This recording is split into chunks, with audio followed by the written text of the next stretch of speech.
Hello again, everybody. Welcome to Fantasy NBA Today, a sports ethos presentation brought to you by our great partners at FanDuel. I am Steve Alexander, Dr. A. Today, I'm joined by not the great Aaron Brewski, who is on some sort of leave today, but Tim Woodson is here from sportsethos.com team. Tim and I are going to break down the top ads from Wednesday and Thursday slates, identify players in the drop zone as usual, and highlight the best streamers heading into the weekend.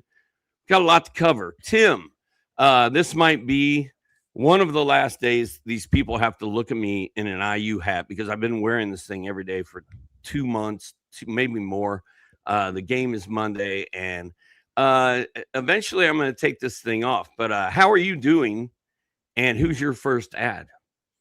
Doing good, man. It's good to be back on the show. Good to see you. I'm sad that you're wearing that hat, but hey, you beat us fair and square. I have nothing to complain about, fortunately.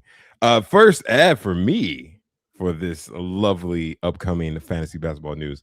If you guys haven't picked him up yet, well, I think he's probably going in most spots, but definitely go grab Colin Murray Boyles from the Raptors.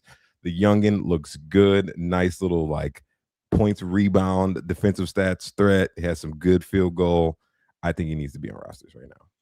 I think the key to him is the fact that Jakob Poeltl is down.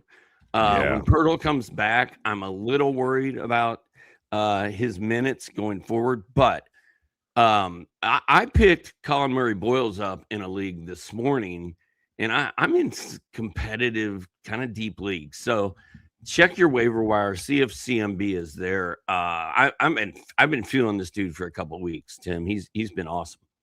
Absolutely. Same way. I grabbed him wherever I could earlier this week, and I'm so happy. All right. In my ESPN column that comes out today, it might already be out, Risers and Fallers, I hyped up Bryce Sensabaugh before Thursday night's game.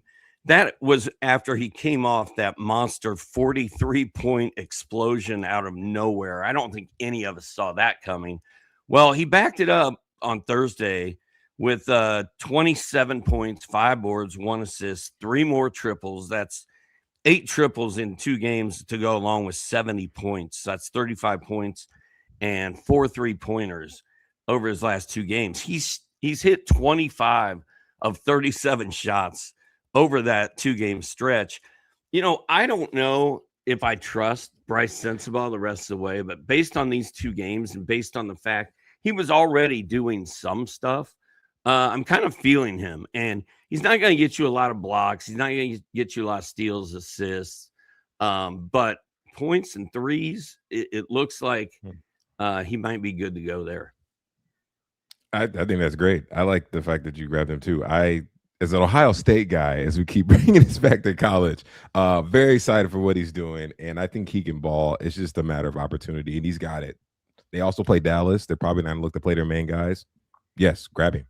Just know that he's played probably his 2 best games of the season, so it could all be downhill from here. But he's kind of become an integral part of what the Jazz do. So give Bryce Sensabaugh a look. Tim, who's your next guy? I love this guy, man, from Golden State. I mean, back when he was on the Grizzlies, and he was on the Nets a little bit, dude. You guys got to go grab D'Anthony Melton. To be fair, there's a bunch of hodgepodge of guys that they run out of that rotation. That's not Jimmy Butler, Steph Curry, or Draymond Green, and they all split minutes. But I think Melton is the best of them. Good steals, good threes, doesn't turn over the ball a lot, and he's been shooting it very well from deep. I think you guys need to go grab him. I like it. The thing I like about Melton is his stat set is just so fantasy rich. He's just built for fantasy hoops, and he doesn't score a ton of points. He's sort of like Herb Jones and Dyson Daniels and some of those guys, Draymond Green, where they don't score a lot of points. They're not on SportsCenter a lot, but they do fantasy goody stuff that makes some of them worthwhile. I'm not a big Draymond guy. Herb Jones has been terrible this year, banged up, but I'm kind of feeling D'Anthony Melton right now. I'm going to pivot over to another Utah Jazz player. Brewski's all about Brooklyn. I guess I'm all about that Jazz. Ace Bailey And I'm not telling you have to go pick Ace Bailey up and make sure he's on your roster right now, but he's gotten 30 or more minutes in 2 straight games.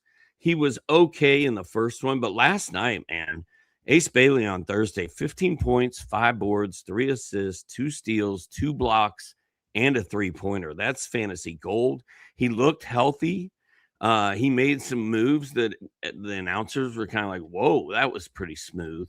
I just am, this may just be wishful thinking, but I'm just hoping that Ace Bailey has a big second half. And it's certainly possible playing for the Jazz. Once this trade deadline is gone, once their playoff hopes are completely dashed, maybe they just turn the kids loose and Ace Bailey and Bryce Sensabaugh run roughshod over the league. Yeah, I think that's a good idea. Silly season is on the way, guys. We're basically right here. It feels like it's so close. Ace Bailey is definitely going to have his time to run. I'm excited for that one. Tim, who you got next? Actually I'm feeling like, I guess a little bit like Brewski. I'm gonna take it to Brooklyn myself. I love this man. Yes, good old Day'Ron Sharpe, guys. He is top 100 in 19 minutes a game. That's all he needs. And I know we're still waiting on Claxton being there. There's no certainty that he gets traded, but he does not need a lot of time to go get some fantasy value. Big field goal, points, rebounds. He can do some steals and he can add some blocks. And for some odd reason, he's shooting free throw now. Yeah, sign me up. I'll take that any day. You know, it's funny. My son came to me like a week ago and he's like, "Hey, Dad, is Colin Murray Boyles good?" And I was like, "That's a great question, son. I'm not really sure, but I like him and I think you should pick him up." He's like, "I did." And I said, "Who'd you drop?" And he said, Day'Ron. And I was like, ooh. Ooh, man, that's a tough one. Tim, would you rather have Day'Ron or CMB? I think oh, go ahead. No, I go ahead. I think it might be Day'Ron, personally. Yeah, because I think there's a little bit of a timestamp. I'm assuming Jacopoto comes back, positive intent.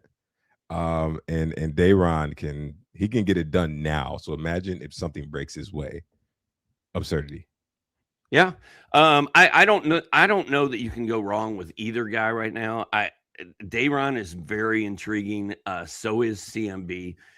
Colin Murray Boyles, I think I'm leaning a little more toward him just because of the low minutes for Day'Ron. But like you said, Day'Ron's getting it done with the low minutes. Very interesting stuff. So Day'Ron and CMB are available on some waiver wires, and Day'Ron is probably more available than CMB. So that may make your decision easier if you're looking at those two guys. I've got a couple honorable mentions here. I don't think we can ignore the fact that Anthony Simons, I guess I have one honorable mention. Anthony Simons last night, dude, 39 points and 7 triples, 4 boards, 4 assists, and a steal for the Boston Celtics. I have not been paying much attention to Anthony Simons because that team, it's all Derek White and Peyton Pritchard and Jaylen Brown. So where is there room for Anthony Simons to do anything? But maybe they're showboating him for the trade deadline, right? And the game before that was not bad either. 16 points, 3 boards, 4 assists, 2 threes. Maybe you pick up Anthony Simons and roll him out there until the trade deadline. Yeah, I'm totally with you. I was not big on Anthony Simons at all this year because I feel like he wasn't going to have that big a role in Boston Celtics. You said the 3 names that are the top guys, but he's found it, man. He actually bought them back in that game. They were down pretty bad, and then Anthony Simons just decided to turn into a young Damian Lillard, and it worked. So roll with it. Just make sure he's not on your waiver wire. All right, let's. Tim, you don't have any honorable mentions, do you? I got one actually, and this is more so for deeper leagues, especially if you guys don't know, Kawhi Leonard's out, so you might want to stream this guy in a 12-teamer. But Jordan Miller, and if you don't know who Jordan Miller is, dude is great. He was a good guy in the summer league sessions like 2 years back. They kept him. They signed him to a regular contract. He's a good scorer. He can get some rebounds, good field goals, shoot some threes. And if he has an increased opportunity, you might get a couple assists and steals in that package as well. I think you guys should actually take a look at him, especially now that he's getting 27 minutes a night over like the past 4 or 5 contests. Interesting Yeah, and kicker. Yeah, go ahead. with Kawhi Leonard out, I mean that's going to clear up space for other guys. Like Nick Batum might be worth like using in FanDuel tonight. Um, Zubac is banged up and may not play, but Brook Lopez should get some extra run. Um, so I'm kind of I'm very intrigued by your guy Jordan Miller, but there's going to be other guys uh, for the Clippers who get some run tonight. So interesting stuff going on in La La Land. All right, Tim, let's shift gears, talk about players who are struggling, potential buy lows, or candidates to even drop. Who was your first player in the, I like to call it the Khalil Ware Memorial Drop Zone? Yo, God, Khalil has his own story, man. I know. We'll touch on him too. I hate to mention this one, as I personally don't think you need to drop him, but just keep an eye on it. It's really rough for Reed Shepard right now. I mean, Ime is playing JD Davidson more minutes than Reed Shepard. And he likes to, in a way, he kind of likes to pick on his guys. We saw this with Sengun last year, where he's just like, you're not good right now. I'm just not going to play you. If you buy low on him, you probably get him for pennies on the dollar. I would do it. But just keep an eye on it because it has been really bad for Reed Shepard at the moment. You know, if Brewski were here and heard you talking about Reed Shepard, he'd probably come through this computer screen and put you in a chokehold.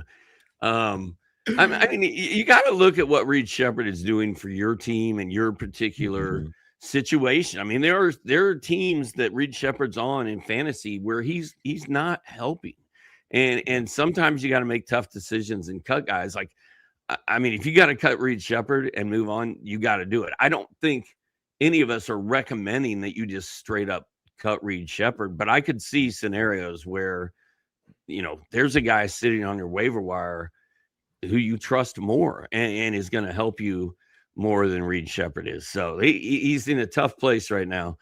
A good guy to discuss.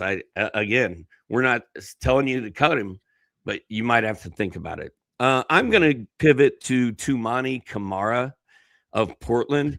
He's been disappointing all year, right? And then Denny Avdia goes down, and we're like, ooh, it's Tumani Kamara time. Well, his last 3 games, Kamara scored 11, 6, and 11 points.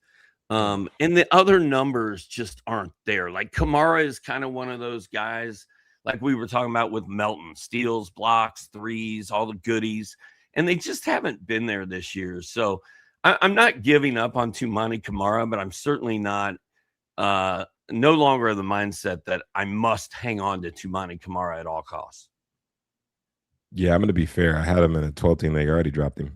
I'm just going to admit I did it. I couldn't. It's so sad, man. I envision more, but it's just not there. It's not there. Tim, who you got next up in the drop zone? This is like a grouping. I like to do groupings, especially when I can find them. You just got to keep an eye on all the bench guys on the Sixers. It's just rough. All of them. If you're not Tyrese Maxey, Joel Embiid, like borderline Paul George, borderline, and VJ Edgecombe, you're not getting a lot of run. They pretty much suck up all the usage on that team, and it's rough. Quentin Grimes is turned into a potato. And then you got Kelly Oubre, who's kind of trying to do something, but he can't because he's just not getting a shot. So it's rough for all those Sixers guys. Quentin Grimes is like a baked potato with butter and sour cream on it. Kelly Oubre is a loaded baked potato. I like the analogy. He's right though. He's right. Is he gonna be worth it? Like I've held on to him in every league, and everybody's kind of expecting. He's another guy with a fantasy stat set, all the goodies, does a little bit of everything, not a lot of anything. Is he going to get enough traction with this team who somehow Paul George and Joel Embiid are still upright for them? If they stay healthy and Philly keeps winning games and making this run, are we going to be – is Kelly Oubre going to be in the drop zone all year? Yeah, I think so. And you're just kind of waiting for that injury to hit. Otherwise, his value it's minimized greatly, unfortunately. All right, I'm going to go to the person that this drop zone award is named after, Khalil Ware. It's been awesome at times this year. It's been shaky at times this year. It's been up and down at times this year. There have been moments where it looked like all hope was lost, and then he comes raging back the next game, and everything is okay again. And now we have hit rock bottom on Khalil Ware. 9 minutes on Thursday, 3 points, 5 boards.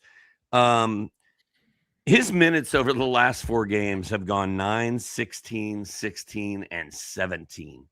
Brewski and I have talked about this a lot. The Heat don't need to showcase him right now for any trade implications. Everybody in the league knows how good he is. They're not playing him. And is this a situation that you think could change after the trade deadline, or do we need to? Because up to now, our line has been, you're not cutting Khalil Ware. You just ride this out, wait for the trade deadline, and then hopefully it'll be okay. But are we? Is that true? Is that a lock? It's tough to say because I thought when Davion Mitchell went down with the shoulder injury, usually when the starters go down, we see Ware moving to the lineup. But Spo hates that double big lineup. He's directly to back up the Bam right now. I don't think Bam's getting traded, to be honest, unless something breaks away where like 2-3 guys of the starting lineup gets traded. It's going to be just the backup role for Ware, and the minutes are going down. I hate to say it too. Like, if you can hold with all costs, sure thing, but it's not looking good at all, and I don't think it gets better, really. Wow. You don't think it gets better? I'm still not giving up. Yeah. I'm not giving up. The trade deadline is February 5th, right? Yeah. It's January 16th. I don't know that I can handle 3 more weeks of this garbage. But up to this point, every time we've been ready to give up on Khalil Ware, they put him back in for 25 minutes and he does awesome stuff. I'm going to here's where I'm at. I'm going to hold Khalil Ware. I'm going to give him, as of now, my goal is to give him until the end of next week. By the end of next week, we're still seeing this. It's over, and I'm going to have to move on. But hopefully he bounces back quickly. Now, Brew has been begging for this. He said he wanted 5 games of horrible Ware, and it's not that Khalil's doing poorly; he's not getting minutes. But that's 4 straight games of no minutes for Khalil Ware. You can buy Khalil Ware for nothing right now, and you may not even have to do that, because if he doesn't turn it around by the weekend, he's going to show up on waiver wires. So maybe you just wait till you see him floating out there. Tim, who's your next guy? We're going to New Orleans. I mean, there's technically 2 guys in New Orleans. By the way, if you have Herb Jones, drop him. Just drop him. We won't even waste our time on that one. But Jordan Poole, it's just not there this year, and it doesn't look like it's going to be there. They have all the opportunity to play that man, and they're not. It's just not how it's looking this season. He is getting like 18 minutes a game, and yeah, sure, you think they give more time because they gave up a first-round pick. I don't think he has a home in New Orleans, unfortunately. Yeah, I wrote about Trey Murphy last night too for ESPN, and he's balling right now. He's the number 1 player over the last 2 weeks. But how long are they going to keep playing that dude, man? Like, I'm so nervous for Trey Murphy. He's young, but he's had so many injury concerns that I'm just worried, that he may take a lot of time off once the dream is dead in New Orleans. But we'll see. I'm not trading him actively right now, but kind of calling him a sell high. I'm going to pivot back to Ryan Cow. I don't know why I'm saying pivot so much today, Tim. I never say the word pivot. Brewski likes to say it. It is. I'm using it effectively, but I feel like I'm overdoing it. So anyway, I'm going to pivot to Ryan Kalkbrenner.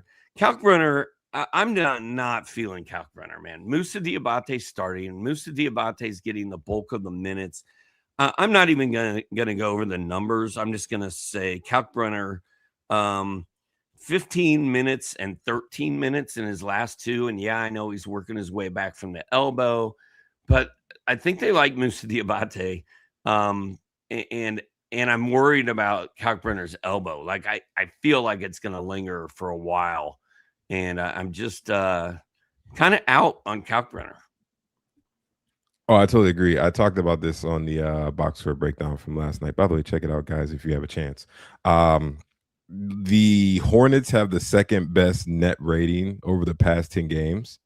And guess who was the starting center? Musa Diabate, Diabate. yeah. Yep. It was that simple. They're killing it right now. They don't have a talent issue. They just are never healthy. And now they're healthy and they're beating teams like the Lakers and they beat the Thunder. And I don't think that's a coincidence. So Calgrenner's on the hot seat. Tim, do you have any more drop zone guys? I think that's it for Okay. me. Yeah. All right, me too. And now we're gonna pivot over to streamers.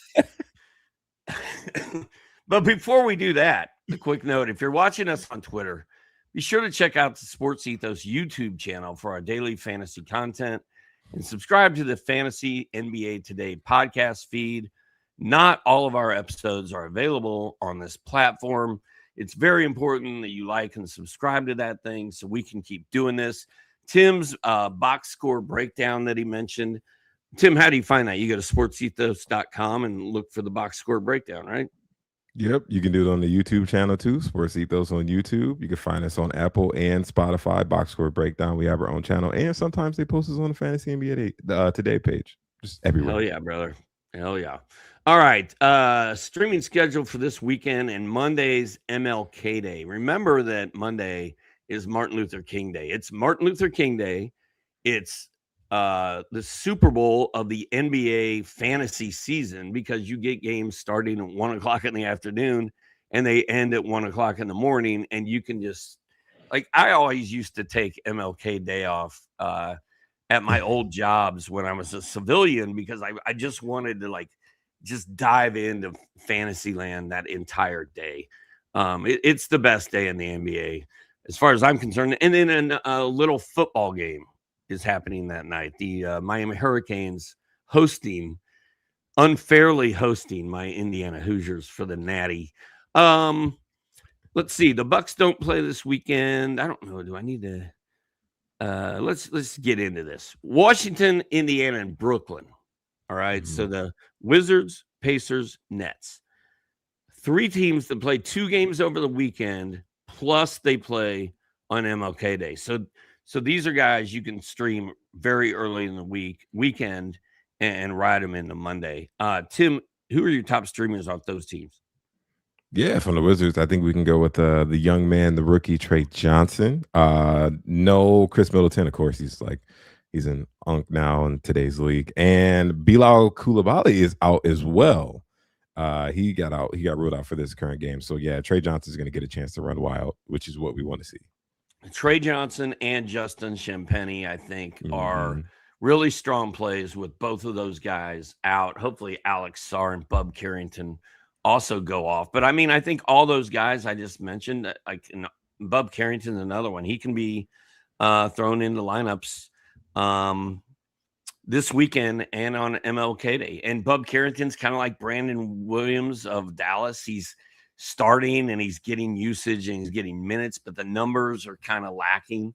All you need is one big game in one of those 3 days, and the rest of it takes care of itself, in my opinion. So good call on Trey Johnson. I also had him written down. I'm going to go to your guy, Day'Ron Sharp in Brooklyn. He plays 2 over the weekend, 1 on Monday, getting it done in 19 minutes a game. And I don't know that you can go wrong. Day'Ron Sharp's the guy you can pick up the stream this weekend, and you may not ever let him go. Yeah. That's how good he is. Yeah. So who else you got? Lastly, in Indiana, I don't know if anybody's been paying attention, but Johnny Furphy's been starting, Johnny man. Furphy. Good old Johnny Furphy, man. And honestly, this is one of those kind of stash plays that you may be able to ride out until silly season when he gets a lot of extra time. Good, like, field goal guy, rebounds. He'll get some blocks and steals. His game's still kind of getting figured out, but dude, I like it. You also get the boat games from him while you can. Is he doing stuff right now? Like, is he kind of like, is he worth rostering right now? If Or more is so, I is think in this a deeper deep leagues. league, like keep an eye on this guy type thing? Yeah, Or if you yeah, need a streamer, if you want a 3-game streamer for those days, he might be your guy. yeah. That's a good way to look at it for 12 teamers. And then deeper leagues, yeah, you can pick him up now, man. Like just grab All him and right. hold him. All right, and then I'll throw Jay Huff's name out there just in case he was dropped in your league. He fits that schedule qualification. He's played a lot better lately. Well, it's up and down, right? 20 points, then 10, then 8, then 20, then 7. The rebounds are garbage for a big dude. Like he hasn't had more than 5 rebounds in a game in over a month since before Christmas. That's crazy. Like, come on, Jay Huff. And he does block shots. He blocks a ton of shots. He hits threes. He gets some steals. He had 5 in 2 games recently. So if Jay Huff was dropped and you want to roll with him, I think that makes a lot of sense. Let's see what we've got here. So outside of those teams, what other top streamers do you have for this weekend outside of Washington, Indiana, and Brooklyn? Yeah, if you don't have the Lakers guys, you can still use them. They have the back-to-back this weekend. They played 5 games the whole week, so they're probably mostly taken. But the Lakers guys are always good. You know, Marcus Smart, Vanderbilt deep leagues, Laravia, of course. I probably wouldn't grab Rui because he's not playing big minutes. But if you need him and you absolutely just want to get a bowl game, you can consider him too. Tim, I thought I was being cute and smart, and I had what's his face, Gabe Vincent on my injured list in 30 deep, and I was like, you know what, 5 games from Gabe Vincent, what could go wrong? Yeah. So I threw him in my lineup, and I looked last night, and it's like zeros all the way across the board. There was like 1 rebound. I'm like, what the hell happened? And he was like 0 for 9 or something. Missed all of his shots. Didn't do anything at all to help me. All he did was hurt my field goal percentage. That was wonderful. But you're right. The 5-game Lakers guys are probably gone. But it would be a disservice not to mention Jake LaRavia without Austin Reeves. Make sure he's not available. Really, any of the Lakers, they still have a couple games left. So I'm cool with looking at any of them. The only one I really trust though is LaRavia with a touch of Marcus Smart. Who else you got? Just pay attention to what's going on with Ant in Minnesota. He's out again with injury management. I know that like his foot's been bothering him. It's like his field goes down, his free throw is down. He's hurt. So they're gonna rest him, and he may rest the other part of the back-to-back. That means Bones Highland time is here. So you make sure you go grab some Bones Highland for some good point guard production off the waiver wire. I think I've got Bones in one of those deep leagues, one of those deep sports ethos leagues we're in. I might have him in 2. And every time Anthony Edwards is out, I get kind of excited because that's the only time you really see Bones Highland is when Ant's not playing. I am going to go with Trey Jones of the Chicago Bulls. Now, Trey Jones, when Josh Giddey got hurt, I was like, Trey Jones is going to be the man, dude. Like, he's going to kill. And it didn't really work out that way. Just a lot of mediocrity, some nice assists, though, and some double-digit scoring. But he kind of got on track and blew up on Tuesday against the Rockets, of all people, who play defense. 34 points and 7 dimes with 5 threes. And then he came back on Wednesday against Utah with 7 points and 8 assists, but he also had 4 steals in that game. I think Trey Jones, until Josh Giddey is back, you just wind him up and run him out there and see what happens at the end of the week, because it all adds up in the end. It's a good choice. Great choice. Who you got next? If you just want some triples and you need a back-to-back Friday, Saturday, Sunday, you need to look at good old Tim Hardaway Jr. because he's actually kind of balling right now. Surprisingly, I usually don't recommend this guy, but they're all picking up the slack without Jokic being there, and he is hitting his shots. So take a look at TSJ for some good triple streams. Yeah, I was all fired up about Sam Merrill and his 3-pointers, and if you picked him up because I told you to, I'm sorry. He's still out. He's not playing again tonight. if you want to drop him and pick up Tim Hardaway Jr., I think that would be that would make sense. Like they kind of do the same stuff, and Hardaway's like Tim said, he's on fire right now. I'm going to talk about my guy Io DeSumo, keeping it in Chicago. Had a real dud on Tuesday. Total buzzkill, man. 23 minutes, 7 points, 4 boards, 3 assists, nothing else. He did bounce back on Wednesday with 15, 2 and 6 with 3 steals and 2 threes. He's having a good month, 16 points, 3 boards, 5 assists, a steal, 2.5 threes. Excellent shooting percentages in both places. And I'm still feeling this DeSumo, and I said in both places. How about all 3 places? In January, he's at 58% from the field, 53% from downtown, and 88% from the line. Like that is money. Like that is Roto League money. And then the stat line is good. I don't care what format you're in. So DeSumo, until Josh Giddey is back, looks real good to me too. I think that does it. Do you have anybody else, Tim? No. Oh yeah, you might. I was going to just mention my honorable mentions are Caleb Love, who's still starting and playing really well for Portland. Usually starts. Caleb Love is somebody to look at, and then Dennis Schroeder, after he took a punch, threw a punch at my boy Luka's jaw and missed. I think he missed. Is back from his suspension, and they're showcasing Malik Monk in Sacramento, I believe. So Schroeder's not guaranteed to go off, but if you're in a deep league and you were waiting for Schroeder, he's back. I tell you what, Tim, you have any thoughts on that? Yeah, guess who else is back? Sabonis. Shady's back. Not Shady. Yeah. Sabonis. Sabonis is back, which means guess who's leaving? Guess who's exiting stage right? Maxime Reynaud. We hardly even knew ye. Tell the people about Sabonis.